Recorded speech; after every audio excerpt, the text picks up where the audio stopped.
요나가 니느웨로 가라고 했는데 그는 하나님의 명령을 듣지 아니하고 다시스로 가게 되지요.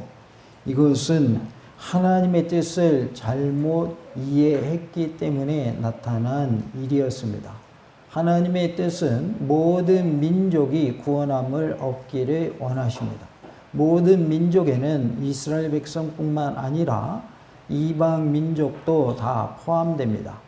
그러하기에 하나님의 뜻을 우리가 바로 알고 하나님의 뜻을 이루어가는 복된 삶이 될 수 있기를 원합니다. 요나가 어떻게 했는지 살펴보므로 큰 은혜가 임하는 복된 시간, 말씀 충만, 성의 힘으로 충만한 시간 되기를 원합니다. 요나가 여호와의 얼굴을 피하여 다시스로 가는 배에 올랐다라고 말씀을 하고 있습니다.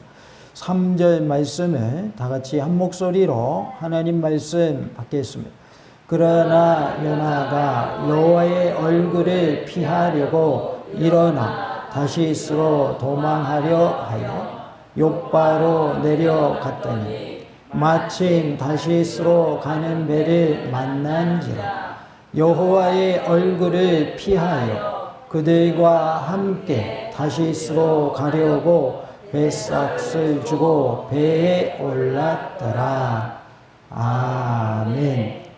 요나가 여호와의 얼굴을 피하여 다시스로 가는 배에 올랐다라고 했는데요. 이것은 요나가 하나님의 명령을 어기고 도망가려고 다시스로 가는 배를 탄 것을 의미합니다.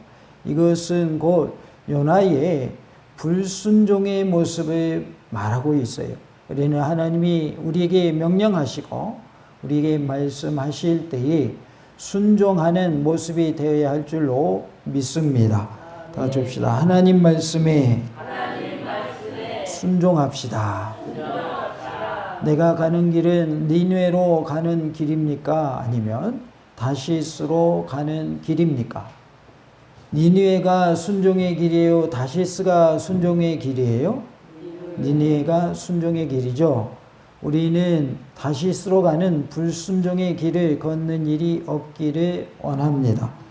하나님께서 원하시는 것은 우리가 하나님의 영광을 위하여 사는 것을 원하고 계십니다.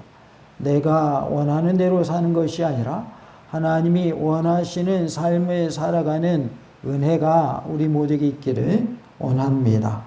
우리의 방향이 어디로 향하고 있습니까?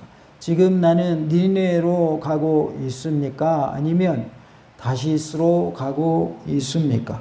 우리 모두가 바른 길, 의의 길, 생명의 길, 순종의 길로 가고 형통의 길로 가고 하나님이 기뻐하시는 축복의 길을 걸어가는 은혜가 있기를 원합니다.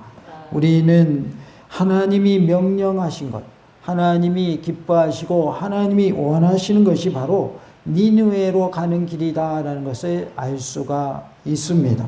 우리 모두가 선교하는 일과 전도하는 일에 또 충성, 봉사, 헌신하는 일에 하나님의 뜻을 이루어드리는 복된 삶이 될 수 있기를 원합니다. 다 같이 봅시다. 순종의 길을 걸어갑시다. 니느웨로 갑시다. 1절 말씀을 다 같이 하나님 말씀 받도록 하겠습니다. 여호와의 말씀이 아미떼 아들 요나에게 임하니라 이르시되 아멘. 여호와의 말씀이라고 나와 있지요. 보통 선지서들의 첫머리에 주로 사용된 말인데요. 하나님으로부터 부여받은 계시임을 전제로 하고 시작하는 말씀입니다. 그래서 요나서도 어김없이 여호와의 말씀이라고 표현을 하고 있습니다. 호세아 1장 1절에도 우시아와 요담과 아하스와 히스기야가 이어 유다 왕이 된 시대, 곧 요아스의 아들 여로보암이 이스라엘 왕이 된 시대에 부엘리의 아들 호세아에게 임한 여호와의 말씀이라 라고 말씀하고 있어요. 그래서 호세아서에서도 누구의 말씀이라고 표현을 하고 있습니까? 여호와의 말씀이라고 분명하게 기록되어 있습니다. 강단에서 선포되는 말씀을 어떤 사람은 하나님의 말씀으로 받는 사람이 있는가 하면 저거는 설교자 개인의 말이야 이렇게 받아들이는 경우도 없지 않아 있다 그 말이에요. 물론 대부분의 성도들은 하나님의 말씀으로 말씀을 듣습니다. 그런데 어쩌다 한번 그런 경우가 있어요. 저거는 개인의 말이야 하나님의 말씀 아니야 이렇게 받는 경우가 있다 그 말이죠. 하나님의 말씀이 주어질 때에 하나님의 말씀으로 받는다고 하는 이 자체가 은혜인 줄로 믿습니다. 하나님의 말씀임에도 불구하고 하나님의 말씀으로 인정하지 못하고 그것을 받아들이지 못한다고 하는 것은 개인으로 보아도 유익될 게 하나도 없고 교회 공동체로 보아도 좋을 게 하나도 없습니다. 우리는 하나님의 말씀이 주어질 때에 나에게 주시는 하나님의 말씀으로 받아들이고 아멘 하는 은혜가 있기를 원합니다. 아미떼의 아들 요나라고 했는데요. 엘리사의 죽음과 아모스의 사역 사이에 근 40년 동안의 북이스라엘에서 기록된 유일한 선지자의 이름으로 나오고 있어요. 그래서 엘리사가 죽은 이후에 아모스가 사역할 때까지의 그 40년 기간을 누가 사역을 했는가? 요나가 사역을 했다 그 말이죠. 그래서 북이스라엘에서 유일하게 40년간 사역을 했던 선지자의 이름으로 누가 나오는가? 요나가 나오고 있습니다. 열왕기하 14장 25절에 이스라엘 하나님 여호와께서 그의 종 가드헤벨 아미떼의 아들 선지자 요나를 통하여 하신 말씀과 같이 여로보암이 이스라엘 영토를 회복하되 하맛 어기에서부터 아라바 바다까지 하였으니라고 말씀을 합니다. 가드헤벨 아미떼 아들 선지자 요나라 이렇게 표현을 하고 있습니다. 하나님께서 선지자들을 통하여서 하나님의 말씀을 선포하게 하시죠. 그때에 그들은 그냥 선포하지 아니하였고 여호와의 말씀이 임했다라는 표현을 쓰고 있습니다. 요즘에는 하나님의 말씀이 기록되는 시대는 아닙니다. 이미 하나님의 말씀이 구약과 신약의 말씀이 주어져 있기 때문이죠. 그러한데 그 말씀을 본문으로 해서 하나님의 말씀을 선포할 때에 하나님의 말씀으로 받아들인 은혜가 우리 모두에게 있기를 원합니다. 다 같이 봅시다. 강단에서 선포되는 말씀을 하나님의 말씀으로 받읍시다.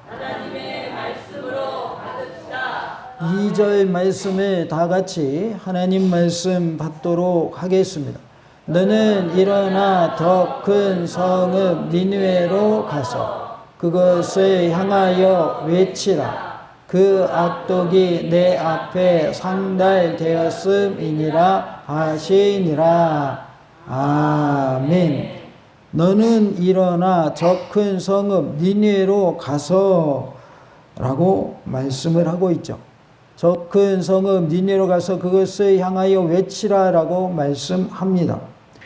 여기서 큰 성읍 니느웨는 아수르의 수도임을 가리키고 있고 또 니느웨는 노아 홍수 직후에도 있었던 것을 볼 수가 있습니다. 열왕기하 19장 36절에 아수르 왕 사네립이 떠나 돌아가서 니느웨에 거주하더니 라고 말씀을 하고 있어요. 아수르의 수도가 니느웨였기 때문에 그곳에 왕궁도 있었겠지요. 그래서 아수르 왕 사네립이 니느웨에 있는 자기의 궁궐에 거한 것을 볼 수 있고 창세기 10장 11절에 그가 그 땅에서 아수르로 나아가 니느웨와 르호보딜과 갈라와라고 말씀을 하고 있어요. 노아 홍수 직후에도 니느웨가 있었던 것을 볼 수 있습니다. 고고학적 발굴에 의하면 니느웨에서 발견된 가장 오래된 유물은 BC 4500년의 것으로 추정됩니다. 여기서 특별히 니느웨를 큰 성읍 이렇게 표현을 했죠. 이것은 성의 규모보다는 그곳에 살고 있었던 많은 인구를 염두에 둔 것으로 보여집니다. 요나서 4장 11절에 하물며 이 큰 성읍 니느웨에는 좌우를 분별하지 못하는 자가 12만여 명이요 가축도 많이 있나니 내가 어찌 아끼지 아니하겠느냐 하시니라 라는 말씀이 나옵니다. 그래서 인구가 당시에는 12만 명이면 많은 수에 속했어요. 그래서 큰 성읍이다 라고 니느웨를 표현한 것을 볼 수 있습니다. 이 2절 말씀에서 너는 일어나 니느웨로 가서 외치라 라는 말씀에 우리는 주목해야 합니다. 이것이 하나님의 뜻이기 때문입니다. 너는 일어나 니느웨로 가서 외치라. 이렇게 우리가 함께 해볼까요? 너는 일어나 니느웨로 가서 외치라. 너는 일어나 그랬어요. 먼저 뭐 해야 돼요? 일어나야 합니다. 그 다음에는 니느웨로 뭐 하라고 그랬어요? 가서 그랬어요. 니느웨로 간 다음에 그 다음에 뭐 하라고 그랬습니까? 외치라 그랬어요. 그러니까 우리가 외치려면 먼저 뭐 해야 되냐면 있는 자리에서 일어나야 돼요. 그 다음에 가야 돼요. 여기는 니느웨로 가서라고 말씀을 하고 있는데 우리의 선교의 현장으로 또는 우리의 전도의 현장으로 뭐 하라는 거예요? 가라 그 말이에요. 우리가 선교사로 부름받지 않았다면 단기 선교 가서 외칠 수 있는 거죠. 내가 캄보디아 가서 외치겠다 또는 다른 나라에 가서 외치겠다 하면 그 나라를 가야 외칠 수 있어요. 여기 한국에서 외치면 캄보디아의 그 음성이 들려서 외쳐지는 거예요. 가야죠. 그렇죠? 베트남에 가서 외치려면 베트남으로 비행기를 타고 가거나 배를 타고 가거나 해야 되는, 요즘엔 배 타고 가는 경우 거의 없죠. 캄보디아를 가서 전하려면 캄보디아로 가는 비행기를 타야 되는 거죠. 이제 일어났어요. 그러면 어디 가는 걸 타야 돼요? 내가 원하는 목적지로 가는 비행기를 타야죠. 그리고 거기 가서 뭐 해야 되는 거예요? 이제 외쳐야 되는 것이죠. 그래서 순서가 있는 거예요. 먼저 뭐 해야 돼요? 일어나야 돼요. 그리고 뭐 해야 돼요? 가야 돼요. 그 다음에 뭐 해야 돼요? 외쳐야죠. 간 이유가 뭐예요? 외치기 위해서 간 거예요. 그런데 가가지고 입을 꾹 다물고 꿀 먹은 벙어리 이렇게 돼버리면 간 이유가 없어지는 거죠. 그래서 우리가 일어나서 가서 외치는 그런 모습이 될 수 있기를 원합니다. 지금 우리가 일어나야 하겠고 지금 전도의 현장으로 가야 합니다. 그리고 가서 외치는 은혜가 있기를 원합니다. 이사야 55장 9절 말씀에 보면 이는 하늘이 땅보다 높음같이 내 길은 너희의 길보다 높으며 내 생각은 너희의 생각보다 높음이니라 라고 말씀을 하고 있습니다. 하나님의 생각은 내 생각보다 높다. 내 생각대로 하지 말아라 라고 말씀하고 있어요. 하나님이 생각하시는 것은 우리의 생각보다 높음을 기억하시기 바랍니다. 하나님의 말씀대로 해야 할 줄로 믿습니다. 내 생각대로 하는 것은 옳은 방법이 아닙니다. 지금 요나는 요나 생각대로 했어요? 하나님이 하라는 대로 했어요? 요나 생각대로 했어요. 자기 생각대로 했어요. 야, 너 일어나서 저 큰 성읍 니느웨로 가서 외쳐 그랬단 말이에요. 그런데 지금 누구 생각이 쏙 들어갔냐면 자기 생각이 들어갑니다. 그래서 그는 니느웨로 가지 않게 되는 것이죠. 우리는 하기 싫어도 해야 하고 가기 싫어도 가야 합니다. 왜? 하나님이 하라 하셨기 때문에. 왜? 하나님이 가라 하셨기 때문이에요. 다 같이 해봅시다. 하기 싫어도 하고, 가기 싫어도 갑시다. 전도해 그러면 하기 싫어요 하나님. 그래도 하세요. 왜? 하나님의 명령이에요. 가라 그러면 가세요. 전도 현장으로. 오늘은 누가 딱 생각났어요. 아, 그 사람에게 복음을 전해야 되겠다. 그러면 가야 돼요? 무시해야 돼요? 가야 되는 거예요. 전도하러 그 집에 가야 된다고요? 무시해야 된다고요? 가야 된다고요. 아, 오늘 바빠 죽겠는데 갑자기 왜 그 사람이 생각나지? 에이, 다음에 가지. 그러다가 전도의 기회를 놓칠 가능성이 많거든요. 잠깐이라도 얼굴이라도 보고 가라 그 말. 바쁘면. 물론 아주 바쁘면 그렇게 못하겠지만은 어느 정도 시간이 낼 수 있다. 시간을 낼 수 있다 하면 얼굴이라도 보고 가야 되는 거예요. 왜? 하나님이 생각나게 하셨기 때문에. 생각나게 하셨다는 것은 그 집으로 가라는 거예요? 그냥 제끼라는 거예요? 그냥 제껴버려요? 가라는 뜻입니다.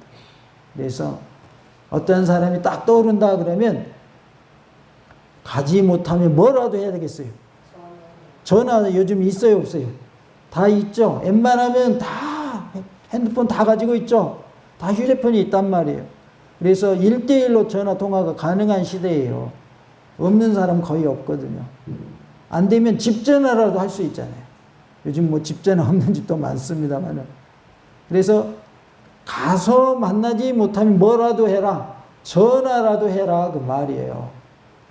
가끔 아파서 고통 중에 있는 분들에게 제가 바빠서 못 가거나 또는 타지에 가 있으면 전화로 기도해 드립니다.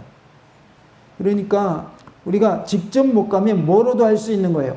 전화로도 할 수 있는 거예요. 무엇도 전화로 할 수 있는 거예요? 전도도 전화로 할 수 있어요. 그러니까 핑계 댈 거리가 없는 거예요.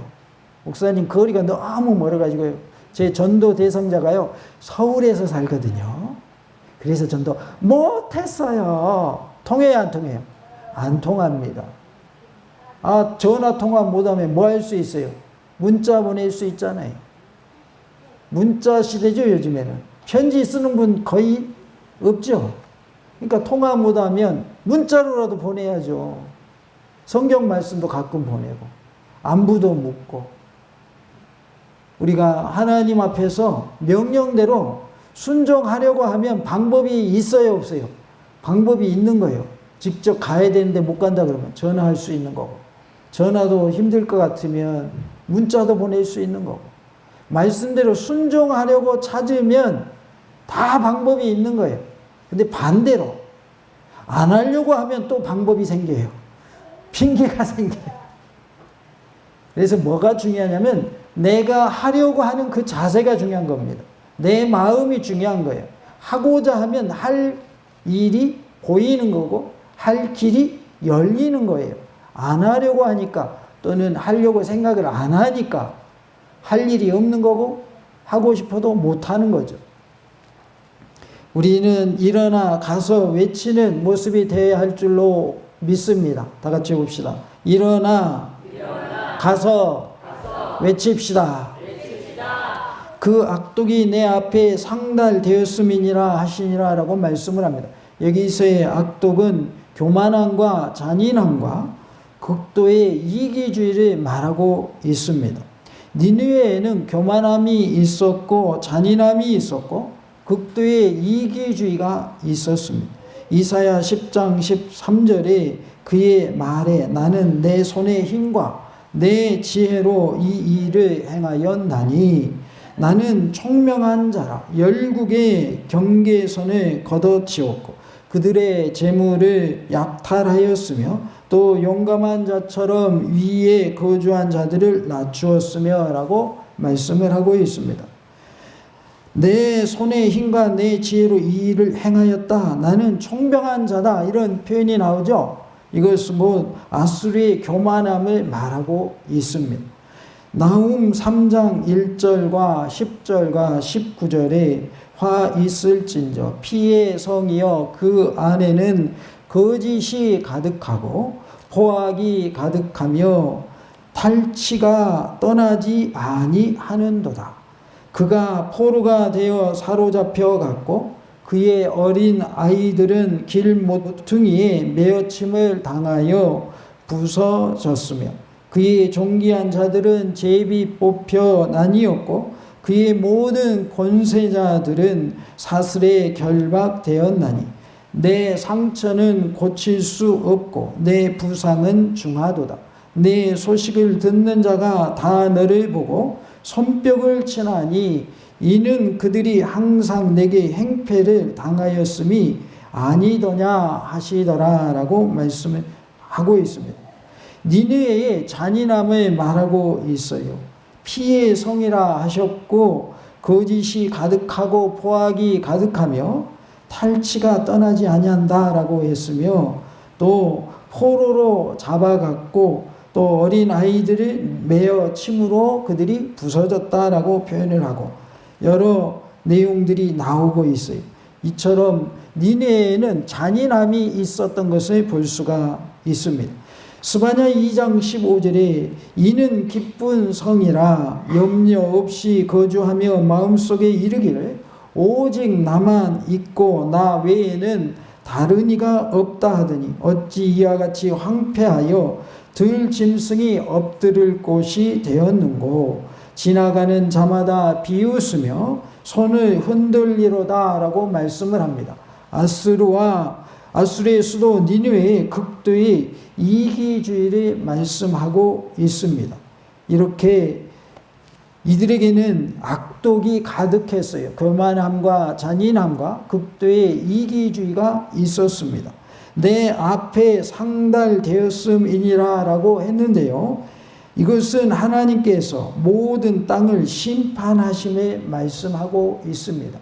그들의 악독이 하나님 앞에 상달되었다라고 하는 것은 하나님이 그러냐? 이렇게 끝난다는 뜻이 아니라 그들의 악독함이 하나님 앞에 올려졌기 때문에 하나님이 아시고 뭐 하신다는 뜻이다?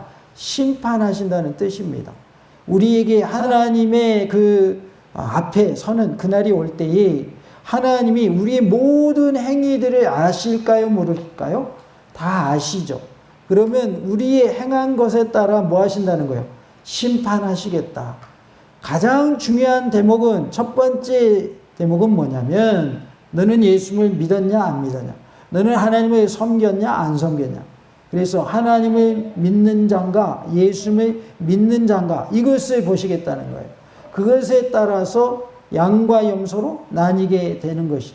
그리고 천국 가는 사람들에게는 그 행위에 따라서 뭐가 주어진다? 상급이 주어진다라는 거예요. 우리가 바로 알고 믿어야 하겠는데 구원은 우리가 어떠한 많은 것을 행할 때 구원받는 것이 아니라 예수님이 내 죄 때문에 나를 위하여 죽어주셨고 그분이 부활하셨습니다. 나는 그것을 믿습니다. 라고 그 믿음을 가지고 있는 자에게 구원이 주어지는 것이다 라는 것이고요. 상급은 구원받은 자가 어떻게 행한 것에 대해서 그 행한 것에 따라서 상급을 주시는 것이다. 그래서 우리의 행한 것은 구원과는 상관이 없다. 무엇과 상관이 있는 거예요? 상급과 상관이 있다. 그러면 구원은 어떠한 것에서 판가름 나는 거예요? 믿음에 의해서 판가름이 나는 거예요. 믿음이 있냐 없냐에 따라서 우리가 구원받냐 못 받냐라는 것이 판가름 납니다. 그런데 이 믿음과 행위는 손등 손바닥 또는 동전의 앞면 뒷면과 같이 밀접한 관계가 있는 거예요. 예를 들어서 내가 믿음이 있어요. 예수님을 믿어요. 예수님이 나를 위하여 피 흘려 주셨고 또한 그분이 부활하셨음을 내가 믿어요. 그 믿음을 내가 갖고 있어요. 그러면 나는 예배의 삶을 살까요? 아니면 세상에 나가서 자기 하고 싶은 대로 주일날 먹고 마시고 놀러 다닐까요? 무엇이 맞습니까? 믿음이 있는 사람이라면, 예수를 믿는 사람이라면 어디에 와 있을까요? 예배 현장에 와 있다 그 말이에요. 그러니까 믿음이 있어야 구원을 받는 건 분명한데 그 믿음에는 믿음의 행위가 따른다 그 말이에요. 믿음의 행위. 그래야 그 사람이 뭐가 있는 거예요? 믿음이 있는 거예요. 그 행위 자체가 구원을 얻게 하는 것은 아닐지라도 그의 마음속에 예수를 믿는 믿음이 있다면 무엇도 따르게 되어 있다는 거예요. 행위도 따르게 되어 있다는 거예요. 그리고 상급에 해당하는 행위는 뭐냐면 구원받은 자가 하나님의 은혜에 감사해서 선교도 하고 전도도 하고 봉사도 하고 충성도 하고 헌신하는 것에 대해서 하나님께서 그에 맞는 상을 주신다는 거예요. 그게 상급이에요. 그러니까 믿음으로 구원받는 것이고 행함으로 뭐 받는 것이다? 상급받는 것이다. 그러나 믿음의 행위가 없는 믿음은 진짜다, 가짜다?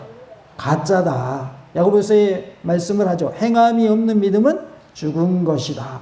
제가 예를 들었잖아요. 믿음 있는 사람은 예배 드린다, 안 드린다? 예배 드려요. 믿음 없는 사람은 예배 안 드려요. 그리고 이제 우리가 명절 때 보면 타지에 가는 경우가 있어요. 서울에서 이곳 몽탄으로 명절 새로 왔어요. 그러면 몽탄에 있는 우리 몽탄 중앙교회 아니더라도 교회에 와서 예배 드려야 맞아요? 아니면 예배 안 드리고 서울 가서 그때서야 예배 드려야 맞아요? 뭐가 맞습니까? 예배 드려야 맞는 거예요. 우리 부모님들은 자녀들에게 몽탄 중앙교회 목사님이 자녀들 얼굴 보고 싶어 한다고 주일날 꼭 좀 오라 했다고 꼭 좀 전해주세요. 꼭 좀. 분명히 자녀들이 오는 거 분명히 제가 알고 있어요. 근데 교회를 안 와요. 그리고 서울 갔대요. 안타까워요. 믿음이 있는 사람은 예배 행위가 있어야 진짜 믿음이지, 그거는 연약한 믿음이거나 믿음이 없는 거나 둘 중에 하나예요. 명절을 지키러 타지에 가시면 그곳에서 꼭 교회에 가서 예배 드리세요. 그게 맞는 거예요. 그게 믿음 있는 사람이지, 명절만 하나님 한번 빼먹을게요, 괜찮죠? 그거 믿음 없는 거예요. 자랑스러운 게 아니에요. 부끄러운 거지. 부모님들 제발 몽탄 중학교 목사님이 얼굴 보고 싶어 한다고 꼭 교회 가자고 그렇게 말씀하십시오. 심지어는 어떤 부모님이 계시냐면 자녀들 왔다고 교회 안 와버려. 왜 안 왔습니까? 자녀들이 와서요. 그러면 안 됩니다. 끌고 와야지. 그 정도 믿으면 되셔야지. 부탁의 말씀을 드립니다. 예배를 목숨 걸고 드리시기 바랍니다. 예배에 목숨 걸어야 돼요. 저 북한에서 내려올 때만 믿음 지키는 게 아니고요. 평안할 때에도 믿음 지켜야 돼요. 자, 그러면 제가 물어볼게요. 평소에 손님 오면 교회 안 오는 사람이 전쟁 나면 예배 드리러 오겠어요? 북한군이 내려왔어요. 자, 문 앞에서 총 들고 지키고 있어요. 그럼 교회 가겠어요? 평소에도 교회 안 오는 사람이? 일 있으면 안 오는 사람이? 물론 교회 안 다니는 사람 안 오는 건 그건 뭐 당연한 거죠. 교회 안 다니는 사람, 예수 안 믿는 사람인데. 제가 말하는 건 뭘 말하는 거죠? 믿는 사람인데 평소에 뭔 일 있으면 안 오는 분이 북한에서 딱 내려와가지고 총 들고 딱 교회 문 앞에서 지키고 있는데 교회 가겠냐고요? 안 가죠. 평소에도 뭔 일 있으면 안 가는데 더 큰 일이 났는데 총을 들고 있는데 들어가면 총으로 쏘는데 잡아가는데 오겠어요? 안 온다고 말이에요. 안 오는 게 당연한 거 아니에요? 그래서 목숨 걸고 믿음을 지키시는 방법은 뭐냐면 예배에 목숨 거는 거예요. 우리가 왜 예수님 믿죠? 천국 가야 되기 때문에 예수님 믿는 거예요. 그러면 천국 가려면 믿음을 어떻게 지킬 수 있어요? 예배 드리는 모습으로 믿음을 지키는 거예요. 혼자 집에서 예배 드린다고 믿음 잘 지켜질 수 없어요. 코로나 때 집에서 예배 드리신 분들이 아직도 교회 안 나오는 분들이 있어요. 물론 아파가지고 못 오신 분들은 그것은 특수 상황이기 때문에 우리가 이해는 할 수가 있어요. 왜 병원에 누워있는데 어떻게 교회로 와요? 다리가 지금 아픈데 걷지를 못하는데 그래도 제가 오라고 할까요?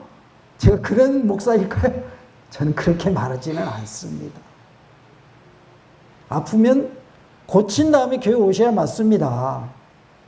병든 사람은 어디로 가야 돼요? 병원 가야 맞습니다. 병원 가지 말고 교회 와서 기도해. 그렇게 말하지 않습니다. 병원도 하나님 주신 선물입니다. 약도 하나님 주신 선물입니다. 그러면 선물은 누려야 돼요? 거부해야 돼요? 누려야 맞죠. 그러니까 예수님 믿는 것은 지극히 상식적으로 믿는 것이지 사람들도 전혀 이해하지 못하는 방법으로 믿는 게 잘 믿는 게 아닙니다. 지극히 상식적으로 믿는 것이 예수님 잘 믿는 거예요. 그렇다고 교회 갈래? 저기 일 생겼는데 일하는 데 갈래? 그러면 어디 가야 돼? 교회 오셔야 맞죠. 우리가 믿음을 지키는 일에 있어서 예배 드린 일에 목숨을 거시는 우리 모든 성도님들 되실 수 있기를 원합니다. 창세기 18장 25절에 주께서 이같이 하사 의인을 악인과 함께 죽이심은 부당하오며 의인과 악인을 같이 하심도 부당하니이다. 세상을 심판하시는 이가 정의를 행하실 것이 아니니까 라는 말씀이 나옵니다. 아브라함의 기도인데요. 소돔을 향하여 즉 조카 롯을 위하여 기도하는 내용입니다. 하나님, 악인과 의인이 있는데 같이 멸망시키시면 안 되잖아요. 하나님, 이렇게 기도하고 있는 거예요. 자기가 조카 롯을 사랑하는 마음에서 롯의 가정을 구원시키고자 하나님께 기도하는 내용입니다. 중요한 것은 세상을 심판하시는 분이 계시다는 거예요. 그분이 바로 하나님이시다. 그래서 하나님은 모든 세상에 있는 사람들을 심판하신다는 사실입니다. 심판의 대상에서 예외가 있을까요? 없을까요? 예외가 없습니다. 다 심판의 대상입니다. 심판받아서 한 사람은 천국이고 한 사람은 지옥인 것이지 심판의 그 대상에서 제외되는 사람은 아무도 없습니다. 대통령이라고 제외되는 거 아닙니다. 국회의원이라고 제외되지 않습니다. 부자라고 제외되지 않습니다. 그러면 목사니까 제외될까요? 천만의 말씀입니다. 다 심판의 대상에 속하는 거예요.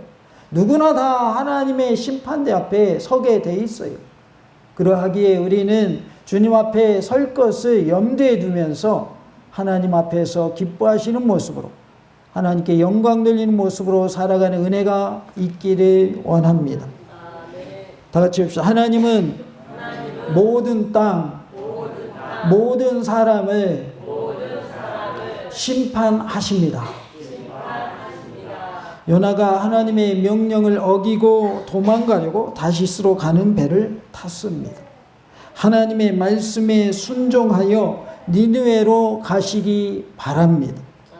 우리는 순종의 삶을 살아야 할 줄로 믿습니다. 하나님의 말씀에 순종할 때에 하나님께서 우리에게 필요한 영적인 것과 육적인 것을 다 공급하여 주시고 믿음 안에서 승리한 은혜 허락하여 주실 줄로 믿습니다. 다 같이 합시다. 순종의 삶을 삽시다. 할렐루야.